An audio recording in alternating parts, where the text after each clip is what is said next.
This presentation is going to be a little bit different than maybe some of the others, mostly because my background is a little different.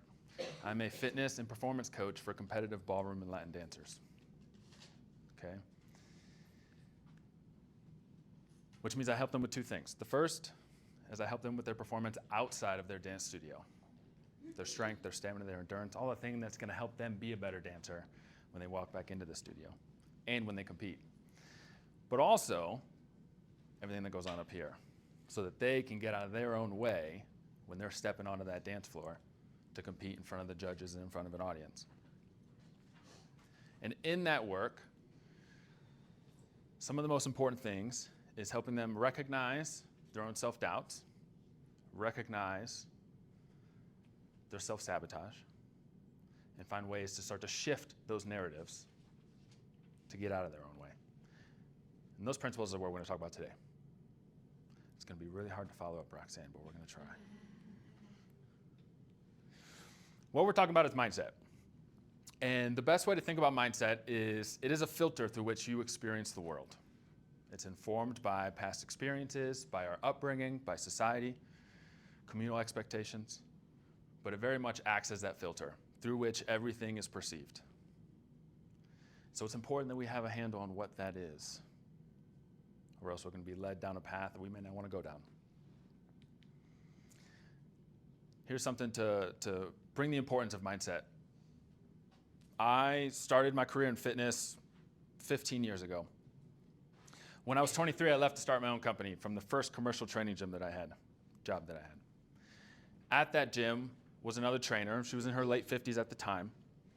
Her name was Mary, and she was always busy with clients. And I remember when I was getting ready to leave that gym, again, no business starting a business at 23. And I shared that with her. And we always had a good relationship, and she was excited for me. But then she said something to me that stuck out. Alex, it's a good thing you're young and single, because I cannot imagine supporting a family on a personal trainer's salary. And even though Mary was busy, she relied on her husband's engineering salary to support their family. Fortunately, I didn't share the same belief as Mary. And that resulted in very different outcomes. We've now been in business for 12 years. We've coached individuals, dancers included, across 19 different states and 6 different countries. We have world champions, we have national champions, we have amateur champions, and we have countless other dancers who are more confident, performing better as a result of the work that we do with them.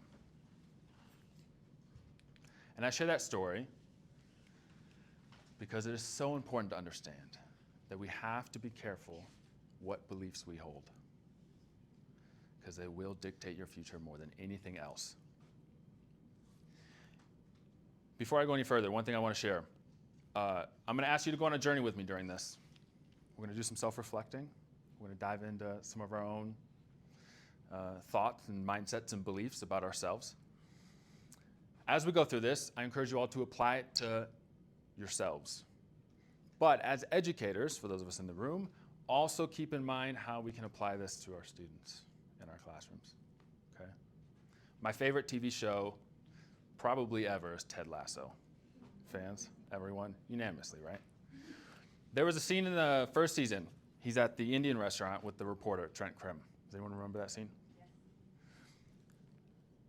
The reporter asked Ted Lasso, "Why are you here? You're so underqualified for this. This is a professional football team." And he said something that stuck out to me as a performance coach, and I'm sure as teachers as well, because coaching and teaching both are ultimately, in my opinion, aimed at developing the individual in front of us. Right? And he said, winning and losing doesn't matter to me. I don't care. All I care about is that these players become the best versions of themselves, both on and off the field.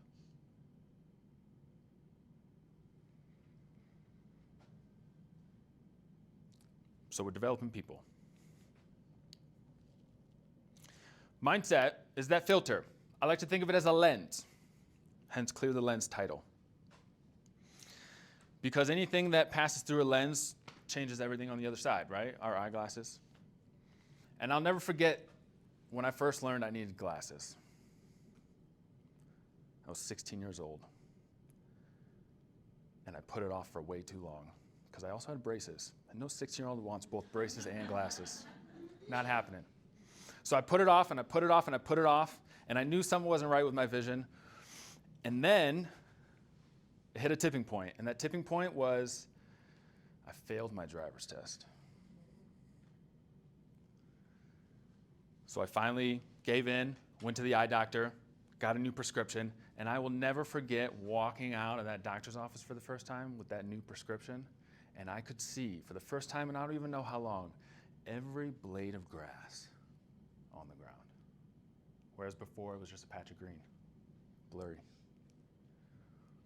When my vision prescription was corrected, the world was clearer. I could see things better. Similarly, when our mindset lens is blurry, everything becomes more blurry. We lose clarity, we lose confidence. So the goal today is to begin the process of updating our prescription, our internal prescription. But before we go further, we have to talk about what are negative thoughts, what are negative beliefs, what are negative mindsets.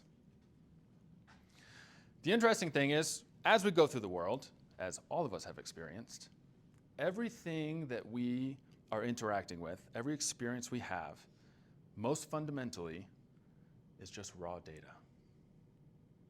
It's stimuli. Through our five senses, sight, sound, taste, smell, touch. We have to make sense of that data. We have to give it meaning. And the way that we do that is through stories. We write stories about what's happening. If you touch a hot stove, the data is that it's hot and that it's painful. The story that we write is that's not a smart thing to do because we don't want to feel that negative experience. Negative thoughts, negative beliefs, negative mindsets are those stories that cause us discomfort. The most interesting thing about these narratives is that we can understand that we are the author of these stories. And when we understand and we learn how to shift these narratives, we can change and eliminate a lot of negative thoughts. Now, this is not going to make the world all sunshine and rainbows, but it will put more sunshine and rainbows in your life. You don't have to take my word for it. Ask yourself what you see in this photo. For many of us, we see a rabbit, right? You got the ears, the eye, the nose. It's facing the right side of the screen. For others, we might see a duck, right? Those ears become the beak, the eye is just now facing the other direction. Objectively, the exact same thing. Same image, different story.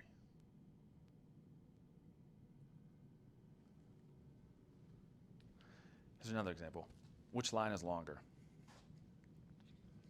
By now you probably know it's a trick.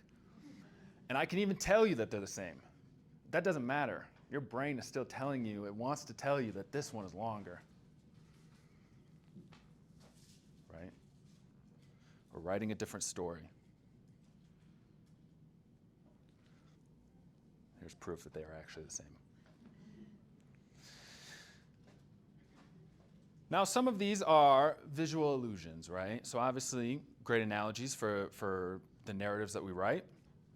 But I want to take this a step further, and I actually want to play a game with you. So what I'm going to do is if you happen to have pen and paper with you, I recommend you come along with me on this.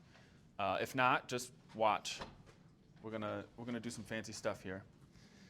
If you have paper, I want you to write those 9 dots in a square pattern just like that. This is called the 9-dot game we're going to play. Has anyone ever seen this before I jump into this? You have seen it? Okay. Shh, stop. I'm going to play it with you guys. Please ignore my terribly written dots. Don't ignore them. Just forgive me for them. Okay, so this game is simple.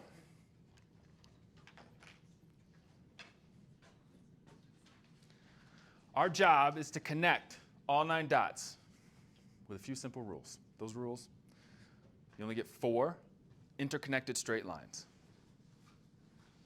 4 interconnected straight lines. All that means is don't pick your pen up off the paper. Okay? If you're like me, I saw this, and I said, oh, no problem. Easy, right? And I do my first attempt. And I'm down here, 4 interconnected straight lines, didn't pick up my pen, got close, but I missed the one in the middle. It's not good enough. So we tried again. The thing about this game, it's also a metaphor. I'll try to do this as neatly as possible. These dots, well, this is not just a game. And these dots are not just dots. These dots represent all of the goals and aspirations that you have. It could be professional goals, could be personal goals, could be dance-related goals, goals for your students. And we want to achieve all of our goals, so we keep trying, and we try again. So if you failed the first time, if you tried, write it out again, give it another attempt. So we're going to try a different strategy. We're going to see what we can do. Ooh. Same but different. Right? I still missed one.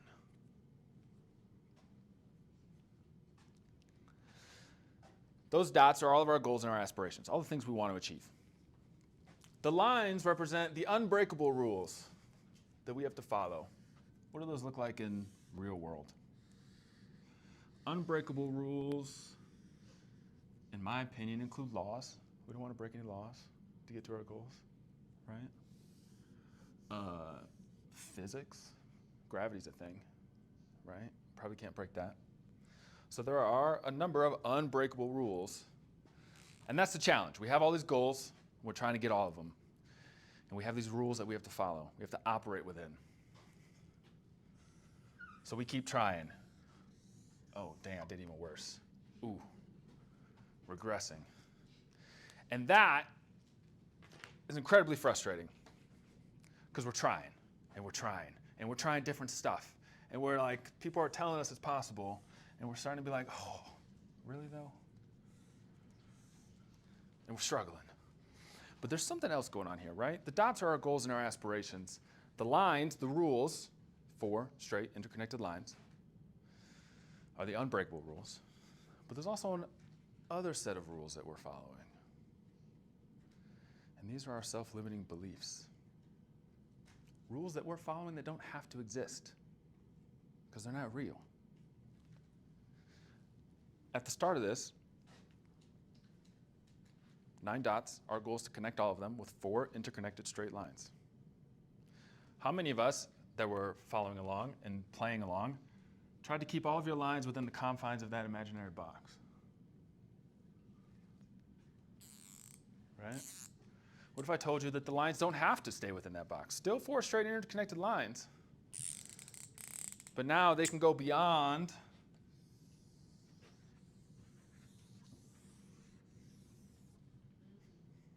that boundary.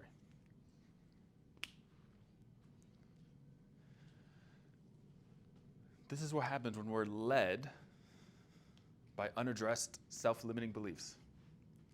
As we are trying, and we're trying, and we're trying, and we make some headway, but we're falling short, and we're getting frustrated. And the reality is because we're probably following rules that don't need to exist. And if we can figure out what those are, and we can get rid of them, how much more opportunity there is for us. In any part of our life, by the way. So I want you to keep this in mind as we continue going through. Try to go back to the presentation here. Because now we're going to take a deeper look at this.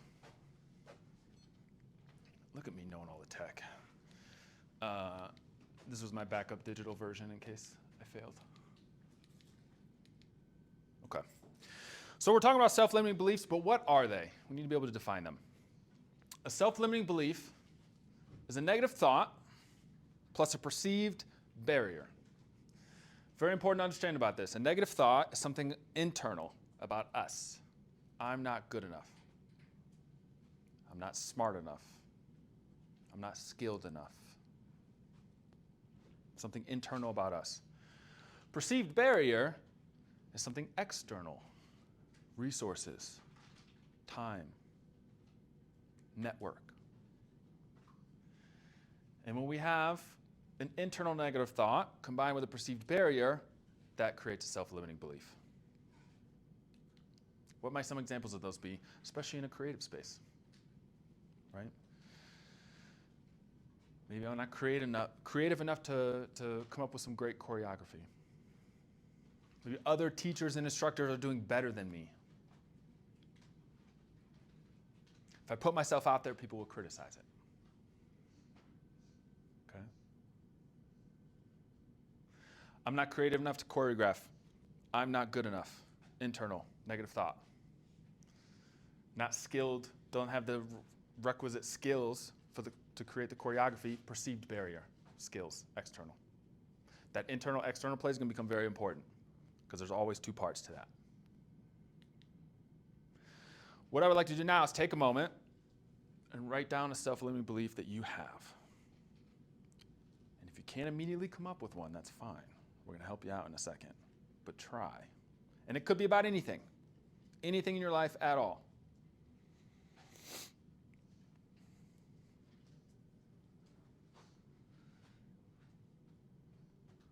A recent one for me, relevant to the context. Are my ideas good enough to share with other people? Right?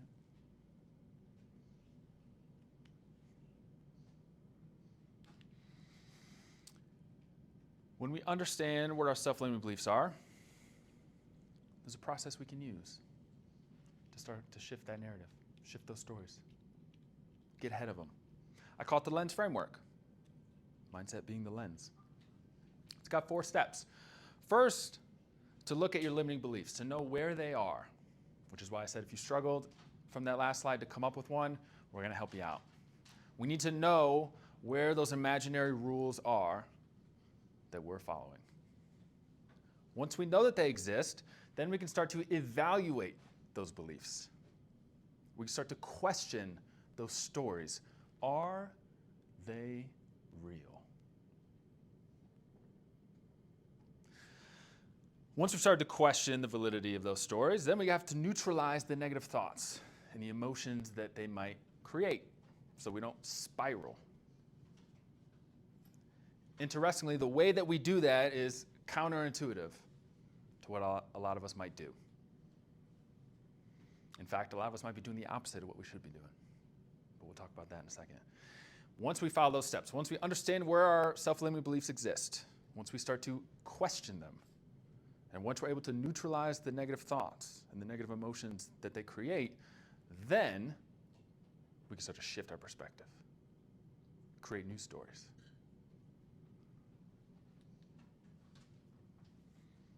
But we got to know where we're starting.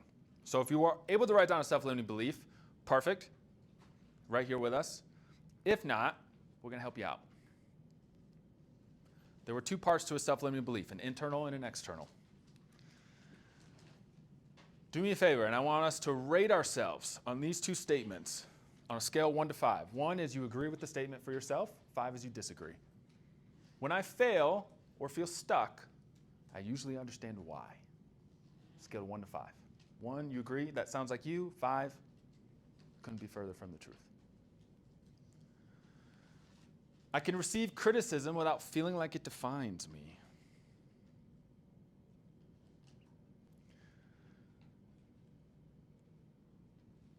May have started to notice that internal, external, right? The 2 parts to our equation. Now, with your scores, you should have 2 numbers, a number for this statement and a number for that statement. I know this is not a math thing, so I'm going to ask you to just do one thing. Multiply that number by 20. So if you scored a 1, it's now 20. If you scored a 5, it's now 100. Anywhere in between. Okay? That will make more sense here in a moment, I promise. So we're taking our score and multiplying it by 5. So there are 4 distinct mindset types. The numbers, now they make sense, right? This is what I call our vision prescription, our vision score, our mindset vision score. If you scored 5s for both and you're at 100, 100, that puts us in that doubter category. To be very clear, some of these names can sometimes derive judgment on us personally, right? That's the thing about if your mindset is pretty cloudy, you tend to be pretty self-critical, right? It just explains what's happening, the titles. So if we scored low 5s for both of those statements, that we don't take criticism well, getting stuck, we fall into that doubter category. Doubters, very hypercritical, question themselves, doubt themselves, lower self-confidence. If that happens to be us, that's totally okay, because now we have a starting point. Now we know where to start looking. Okay? Because when we get into striver and reflector, where now a striver has very clear internal. They're confident in who they are. They know what they offer. But their external mindset lens is a little blurry. They may not read people or situations well. They might react to conversations differently than they were intended to. Right? So a striver is someone who is driven, ambitious. They know what they want and they go after it, but they keep hitting a wall. And it often has to do with perceived barriers and that external mindset lens. A reflector is the opposite. A reflector has a ton of internal self-doubt. But they're pretty clear with the external world. So they're a reflector because they tend to reflect their world back. These are the people living by other people's expectations. Right? Because we're looking for somebody else to tell us how to be.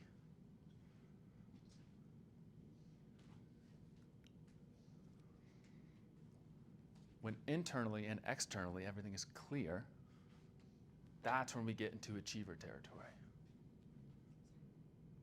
This is when we're confident in what we offer to the world, and we know how to bring it about.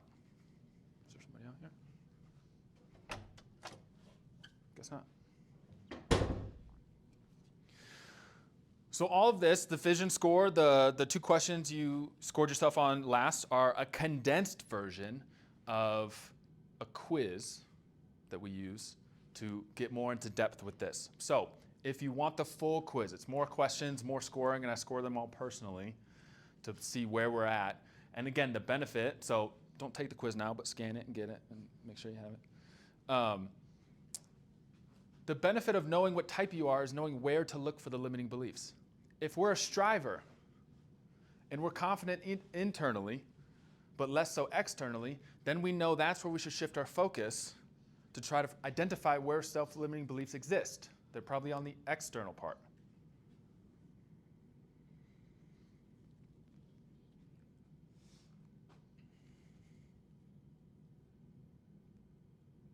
People thought I was cheating when I sent them a quiz. It's true. The other thing I would recommend if you have, if you're going to take the quiz, is definitely, I'll be around after this for the rest of the event today. Come find some time and talk to me. The reason I say that, I'm much better at scoring these when I've had a conversation with the person. Okay? Probably should have mentioned earlier, my background's in psychology, right? So,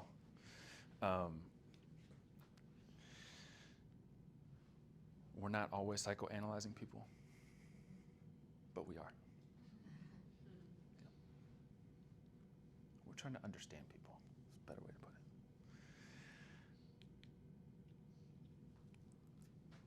So, when we know our mindset type, we know where to begin looking for our self-limiting beliefs if we struggle to find them, right? Internally or externally, sometimes both, with the objective of clearing both of them so we get into that achiever status. That's when life gets a little bit easier, right? We stop playing our hard mode. Once we know our self-limiting beliefs, so if we were able to write one down earlier, now we have to start questioning those stories. And there's a simple tool we can use to do that. It's called Socratic questioning. Anyone here familiar with Socrates? We know who he is. Famous Greek philosopher, known for being super annoying, always asking why about everything, questioning everything. Socratic questioning is actually a technique used in cognitive behavioral therapy to rewire our thought process. And while going through this, we are not conducting therapy, to be clear. We can utilize this strategy to evaluate some of the stories that we're writing. And it's 5 simple questions. The other caveat I'll say to this is a great written exercise to actually go through and write out. I'm a writer, so I love writing. Helps me process my thoughts. You don't always need to use all 5 questions. Sometimes conversationally, if you're talking to a student, for example, and they're expressing some self-doubt, you can prompt them with one of these questions. My personal favorite is number 4, and I'll tell you why in a second. So when we go through these questions, number 1, what is the evidence that that thought is true? So I want to look at this from the perspective and the context of the self-limiting belief that you identified earlier, if you were able to. If not, we can borrow mine, which is, are my ideas good enough to share with all of you? My self-limiting belief. What evidence that that is true? For me, okay, what evidence that my ideas are not good enough? Well, I've bombed talks in the past, so that kind of counts, right? But other than that, maybe. The good thing about this question is now it asks us to look for the objective facts. Because the thing about stories is they're all subjective. They're interpretations. And so when we go through this question for our beliefs or belief, we're pulling it out of the subjective and we're putting it into the objective. What's real? What can I identify? What can I acknowledge? Moving it into the objective is important. Our second question, if I'm wrong, what's another way to look at the situation? Or another way to think about the situation?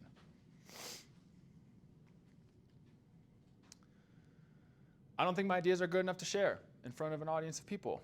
What's another way to interpret that situation? Well, they're unique. They're different. And when something's different, it risks not being accepted. That could be part of my fear. Maybe it's exactly the thing that can help somebody. Same fear, different story. And when we ask ourselves this question, question 2, if I'm wrong, what's another way to look at the situation? We're now switching gears in our brain to look for alternative stories. What's a different story that I can write about this situation? So we get an idea of all the options, right? Question number 3, if you're right, what can you do about the situation? Now we're shifting into problem solver mode. Maybe my ideas just aren't good enough to share with the audience of people. In that case, I should probably start working on it. I should practice more. I should develop the ideas better. I should find a better way to deliver those ideas so that they're more easily accepted and understood. The power of this question, going into problem solver mode, is it takes us out of a state of helplessness. When we're having a negative emotional reaction, we tend to freeze up. It's a common thing in general, but especially like anxiety, for example, is most people, when they get anxious about a particular moment, I'm sure many of us can recollect a period in our life when we've done this, we tend to stop right at the moment of discomfort, right? I'm nervous to talk in front of people, but then we just stop there. We stop at being nervous. We don't keep going. what's the rest of that story? What happens next? Right? And so when we go into problem solver mode, then we continue this story. What comes next? If this is a real problem, what's next? What can I do about it? My favorite question, number 4, what advice would you give to a friend in the exact same situation? How many of us feel like we give good advice to our friends? Probably all of us. Natural, yeah. How many of us can take our own advice? Some of us, but maybe less so. Right?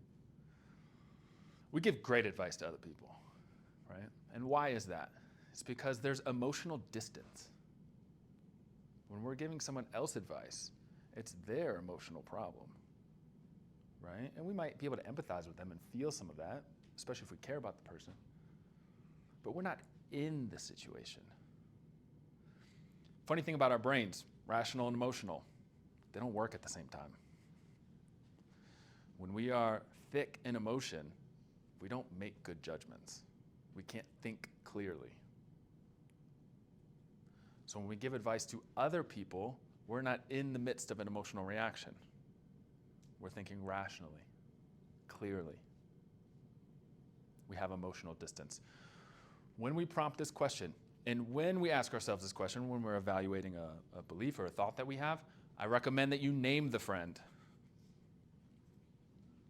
who you're giving the advice to. Makes it more real. Because what we're doing is we're creating that emotional distance for ourselves so that we can look at that situation through a clearer, more rational frame of mind.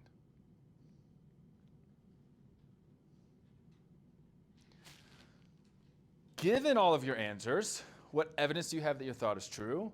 If you're wrong, what are alternative stories you could write about this situation? If you're right, what could you do about it? And if you had a friend in the same situation, what advice would you be giving them right now? The final question is, what should you do now? Right? Because in all of this, we have to do something differently. We have to take action on something. What should you do right now, given all of your answers? Right? I don't think my ideas are good enough to share in front of an audience. What evidence do I have that is true? Not a lot. Some poor performance in the past. Learning experience. What's another way of looking at the situation? Learning experience. Different ideas. If I'm right, what can I do? Practice more. Refine the ideas. Refine the delivery. What advice would I give to a friend in the same situation? Keep practicing. Keep working at it. If you don't share the ideas, you'll never know. Get the feedback. What should you do now? Hi, I'm here. Welcome. Does that make sense? Any questions about this? No? Socratic questioning. And I know I'm going to reiterate this. It's a great written exercise, but also conversationally, you can prompt these with people that you're teaching or coaching or whatever. You don't have to use them all the time. And it's not an overnight fix, to be clear. This is a continual process of awareness. As we'll see in a moment, we don't just shift out of beliefs. They're ingrained from years, decades past. So it's an ongoing practice of questioning the stories, questioning the validity of those stories, the accuracy of those stories, so that we gradually put a different lens on. Okay?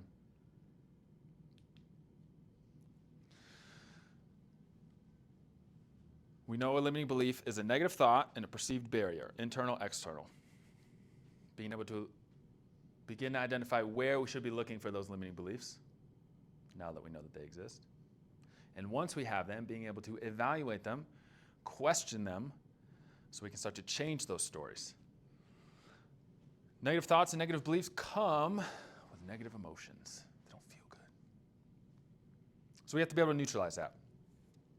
But it's not the way that you think. So when I was 7, month-ish, I snuck a viewing of the Hitchcock movie Psycho. Have we all seen it? Black and white film. Classic. For those of us who have seen it, the shower scene where the woman is murdered by the then serial killer, we learn, still to this day, only scary movie that screwed me up. Like, I couldn't sleep for months after that. And that was problematic because I remember vividly laying in my bed at night, lights are off, everything's dark, and I would be worried about having nightmares from this movie. And so I'd be sitting there under my covers and I'd be reminding myself, it's not real, it's not real, it's not real. There's nothing here, it's not scary. But when I did that, something interesting happened. The crack in the closet door suddenly became a portal to another world with something staring back at me, right? The pile of clothes in the corner suddenly became a figure sitting and watching. The wind and the branches scraping against the window suddenly became something trying to get in. The more I told myself it was okay, the less it felt okay.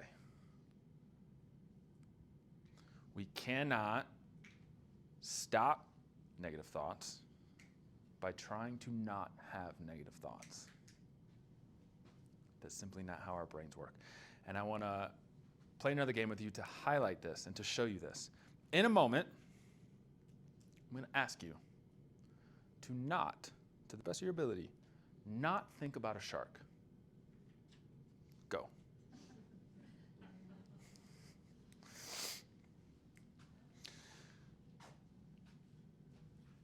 For many of us, as soon as I said go, we probably thought about a shark. I'm like, shit. For those of us who might have been able to hold out a little while, this photo came on shortly thereafter and probably ruined it for us. Probably thought about a shark. And why is that? There's not a shark in that photo anywhere.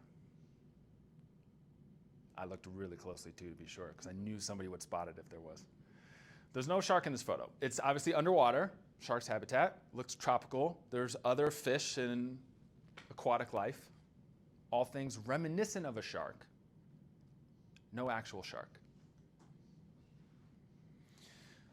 What happens when we tell ourselves not to think something? The way our brains operate, in our subconscious, it flags that thing. It says, all right, we're going to avoid this. And so subconsciously, while we're going through the world, it is scanning our environment, not only for that thing, but everything that resembles that thing. It's got a really sensitive alarm system. And so what happens is anytime there's something in our environment that closely resembles, not even closely, just slightly resembles the thing we're trying to avoid, it's over. You're thinking about it. This was my problem, trying to get rid of the nightmares. I was trying not to think scary things. Everything became scary. We can't just stop having negative thoughts by not having negative thoughts. So what do? After months of suffering, of very little sleep as a 7-year-old child, I accidentally figured it out, which we now know to be true of psychology, which is trying to avoid thinking scary things didn't work. We know that doesn't work.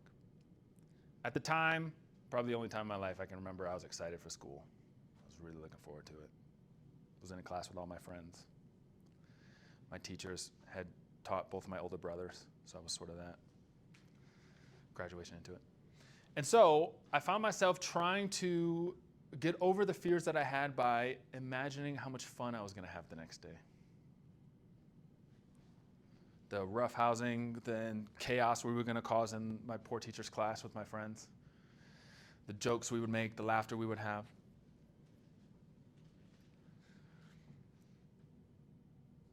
Scary thoughts started going away because there wasn't room for them anymore. That's how we neutralize negative thoughts. We don't stop having them. We have to override them with something else, something more positive. Just like our Socratic questions, which are evaluating the self-limiting beliefs that we have, those invisible rules. When we start to override our negative thoughts, over time, We're changing the default settings in our brain.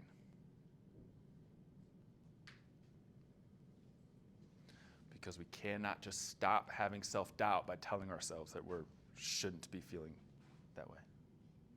Right?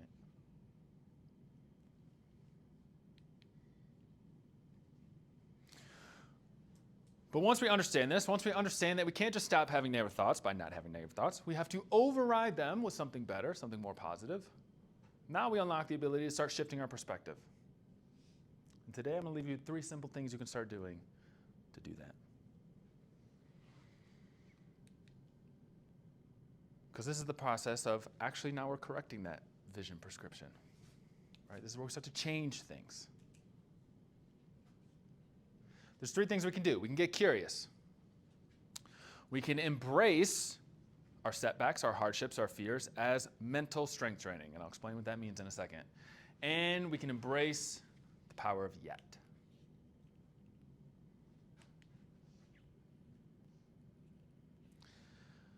Has anyone here heard of growth and fixed mindset? A few of us. Okay, perfect. Quick recap. There's sort of 2 distinguishable mindsets in psychology research present day that serve a big role in pretty much every aspect of our lives. Fixed mindset individuals believe that our skills, our traits, and our abilities are fixed from birth. Someone with a fixed mindset is going to believe in natural talent. Someone with a fixed mindset is going to probably steer towards activities they're naturally gifted at, that they already have a pre-existing amount of confidence in. What makes a fixed mindset tough is they tend to be more prone to comparing themselves to others. Because if your traits, your skills, and your abilities are fixed, if you're not good at something, well, that reflects poorly on you as a person. That's why they stick to activities they're already good at. Less likely to try something that is new and uncomfortable and unfamiliar. Especially around other people. A growth mindset is different. It believes that our traits, our skills, and our abilities can be cultivated through practice. Someone with a growth mindset might see an activity that's new and unfamiliar and unknown to them and be like, wow, I was terrible at that. But you know what? I can keep trying, I can practice, and I can get better. Someone with a growth mindset is more open to new activities, trying them, and is less concerned with comparison. Someone with a growth mindset is more likely to embrace a mastery approach. I want to be better at this than I was at the last time.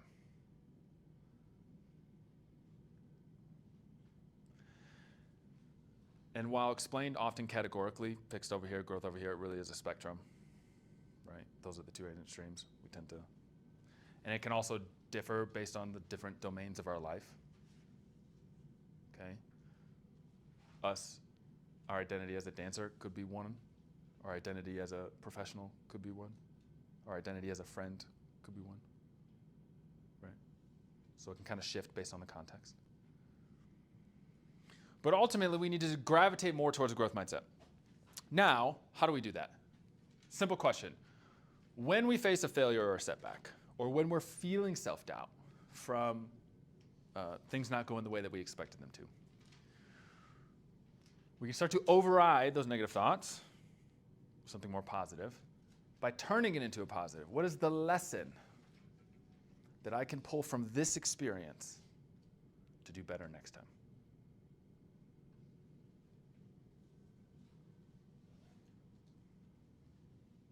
There's that motivational phrase, you either win or you learn, you never lose, right? Because when we can identify the lesson, right? Question number 3 of our Socratic questions, if I'm right, what can I do better next time? When we identify the lessons, then we have a game plan for what to do. So we don't get trapped in the paralysis of self-doubt. And like many of the other strategies that we've introduced today, Socratic questions,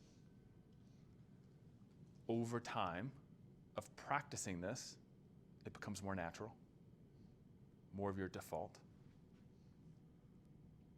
but we have to be curious about it. What can I do better? It's changing the story. So in strength training, there is a key principle called progressive overload, which is muscles only get stronger when they are forced to get stronger. The reason for that, if muscles have the capability to do what you need to do now, there's no reason for them to get stronger.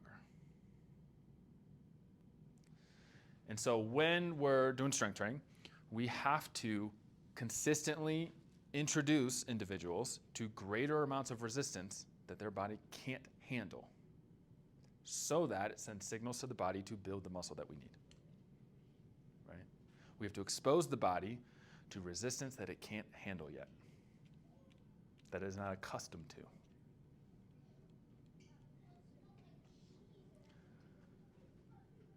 From a mindset perspective,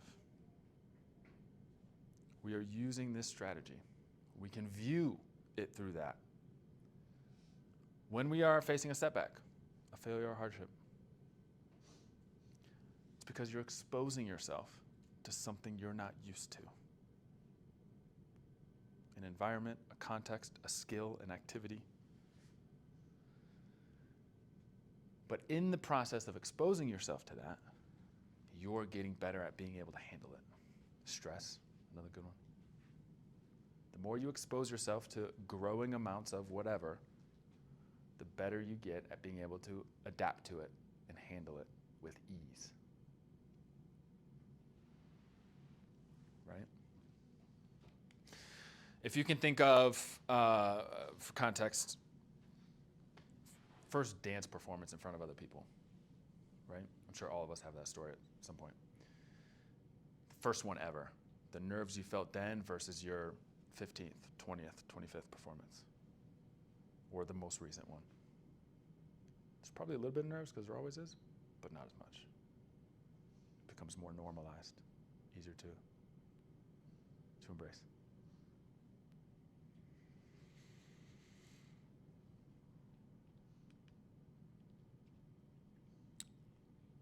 Who's here is familiar with improv comedy? Yeah. So the interesting thing about improv comedy, as many of us know, is it's not like traditional stand-up comedy. There is no pre-written material. They're given prompts, they're given dialogue, they're given situations, and they have to just make it all up right there on the spot. Incredibly difficult to do, even harder to do well. The number one rule in improv comedy, yes and. That might look familiar to some of us familiar with this style of comedy, but yes and basically stipulates that the worst thing you can do in an improvised comedy skit is stop the story. I alluded to this earlier, how we do this with anxiety sometimes. We feel discomfort about something, and then we just stop the story there. Because when we stop the story, it doesn't leave our other folks in our group the ability to do anything. They're trapped. We handcuff them. We've just ruined the whole thing. So improv comedians learned yes and. Anything that happens, it's yes and to keep the story going. We can do that too, with one word, yet. What I want you to do, if you have your own self-limiting belief written down or in your brain or you're working through it, I want you to, in your mind, say your limiting belief and just add the word yet at the end. And notice how different that feels. My ideas aren't good enough to share in front of an audience yet.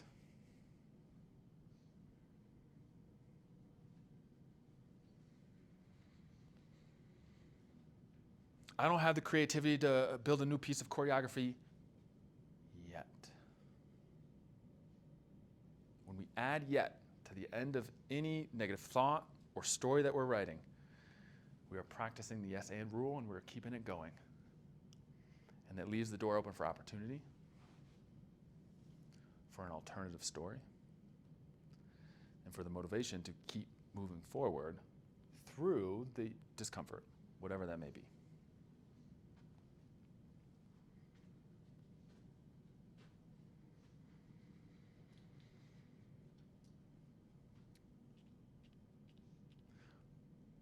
Our mindset, as we've been talking about, is the lens, the filter. Everything we experience is interpreted through that. The stories that we write, the narratives we create, the beliefs that come from that. When we understand that, we can start to take back control of how to fix it by first looking at those limiting beliefs. Where do they exist? And I'll put that code up for the quiz again here in a second. Being able to recognize them is the hardest part because we spend an entire lifetime ignoring it. Just like with our 9-dot game. They're there. They're operating.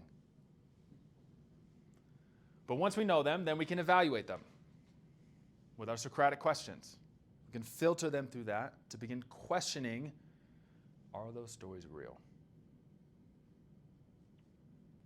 We know that we can't just get rid of negative thoughts by not having negative thoughts. We have to override them with something different. And we can do that using 3 methods. We can get curious and look for the lessons in all of the hardships that we face and all of the moments of self-doubt. We can understand that anytime we're exposed to a moment of discomfort or something where we don't feel fully prepared to take it on, we're embracing the number one principle of growth physically, which is progressive overload. We're exposing ourselves to something that's going to make us better. Because now we begin to normalize things that scare us that we need to be doing. And we can pull a lesson from the improv comedians and embrace the power of yet. I may have self-doubt about this thing because I'm not going to be able to do it yet.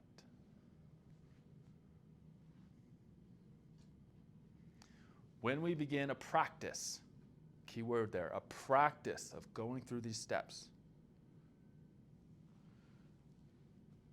not only do we get better at recognizing when we're operating from an invisible rule, a self-limiting belief, we get better at being able to shift those self-limiting beliefs, to change those stories so that we get better outcomes and we get all of our dots.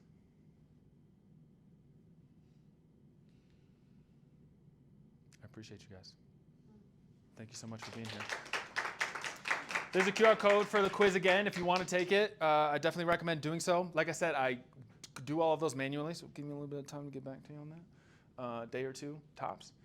But it's the full quiz, multiple questions to figure out where on that mindset type you fall.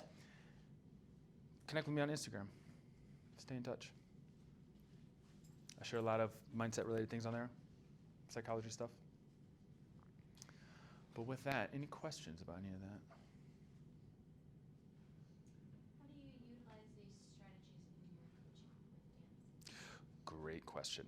So, I had a moment of this recently. It was a big dance competition, a national level dance competition. And it was a couple that they were at one point ranked 3rd top amateur couple in the country. And then they switched over to professional dancing. So for those of us not familiar with dance sport, there's 2 main categories, amateur and professional. You're amateur if you don't accept money for any sort of dance related thing. You don't teach, nothing. Professional is they're all instructors, they're all professional dancers, right? So they were making the transition into professional. And so the caliber of competition was a little bit higher. It was definitely more robust. There was more couples they were going against. And given, obviously it's a very complex environment, the competitive space, but there was a lot of pressure on them. And the gentleman in particular was struggling to get out of his own head. He would, in practices, they were practicing 6 hours a day, 6 days a week, right? Getting very down to the nuance, those 1% that makes the difference between these top level competitors. And the problem with that is it served him very well in practice. That's why they got good. But when he was in competition, it would all fall apart. Because now he's on the floor in front of the judges, nitpicking everything, and they're not sticking with their choreography. And so in going through the Socratic questions, obviously his big fear was that he was going to mess it up, that he was going to fail. He was going to let his partner down. He was going to let his dance instructor down. He was going to let me down. And in going through that, what we were able to do is acknowledge an important truth, which is if you think of the top athletes in any sport, I think at the time I used golf as an example, just because golf is a very technical sport. Professional golfers, when they are practicing, harness that nitpicking, for lack of a better term, right? That detail-oriented structure of, I'm going to dissect every movement, the angle of the club head, the angle of my hips, how I swing, how I follow through, etc. But the best golfers, the top of their game, will tell you that when they get to the match that day, they turn it all off. They trust themselves and the practice they put in that moment. Because competition, as many of us know who've ever done anything competitively, competition is where you showcase what you've already built. You're not building anything new the day of competition, right? And so for him, it was a process of going through the Socratic questions, recognizing that he was just leveraging a skill that served him well in practice inappropriately in competition.